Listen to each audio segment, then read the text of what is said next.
2 நாளைக்கு முன்னாடி நடந்த டிஎன்பிஎல் மேட்ச்ல அஸ்வினோட டீம் திண்டுக்கல் டிராகன்ஸ் வந்து மதுரை டீமா விளையாண்டாங்க. அந்த மேட்ச் முடிஞ்சதுக்கப்புறம் மதுரை டீம் வந்து மேட்ச் ரெஃபரி கிட்ட ஒரு கம்ப்ளைண்ட் வச்சாங்க. அந்த கம்ப்ளைண்ட் என்ன அப்படின்னா, அஸ்வின் டீம் வந்து பால்ல கெமிக்கல் தடவியிருக்காங்க. கெமிக்கல் தடவுனதுனால பால் பேட்ல படும்போது மெட்டல் சவுண்ட் மாரி வருது. அதனால இத நீங்க வந்து பால் டேம்பரிங் அப்படின்னு சொல்லி நீங்க அவங்கள வந்து விசாரிக்கணும். அப்படின்னு ஒரு கம்ப்ளைண்ட் வச்சாங்க.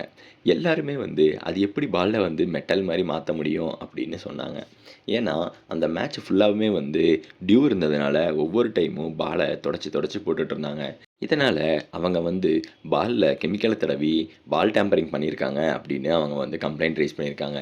பால் டேம்பரிங் பொறுத்தவரைக்கும் பாலோட அந்த த்ரெட்ட வந்து கட் பண்ணி பார்த்துருக்கோம். பால கடிச்சு பார்த்துருக்கோம். இல்ல பால வந்து நல்லா ஹார்டாக்க பபிள் கம்லேருந்து சலைவா தடவி பார்த்துருக்கோம். ஆனா, இந்த மாரி ஒரு கெமிக்கல் தடவி பால வந்து மெட்டல் அப்படின்னு மாத்துனதெல்லாம் வந்து கேட்க வந்து ஃபன்னா இருந்தது.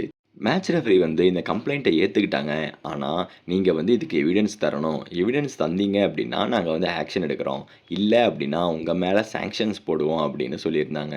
அதுக்கடுத்து இத விசாரிச்ச டிஎன்பிஎல் கமிட்டி, "இதுல எந்த உண்மையும் இல்ல. இந்த மாரி பண்ணது வந்து ஃபேக் அலிகேஷன் தானே ஒழிய, அந்த மாரிலாம் ஒண்ணும் பண்ண முடியாது. அதே மாரி திண்டுக்கல் டிராகன்ஸ் அந்த மாரி ஒண்ணும் பண்ணல." அப்படிங்கிறத கண்டுபிடிச்சு, அஸ்வின் டீம வந்து "ஒண்ணும் பிரச்சனை இல்ல." அப்படின்னு ரிலீஸ் பண்ணிட்டாங்க. இது வந்து ஒரு ஃபன்னா இருக்கு. ஏன்னா நெறையா டைம் வந்து ஒரு டீம் தோத்ததுக்கப்புறம், தேவையில்லாம ஒரு டீம கம்ப்ளைண்ட் பண்ற மாரி தான் போயிட்டுருக்கு.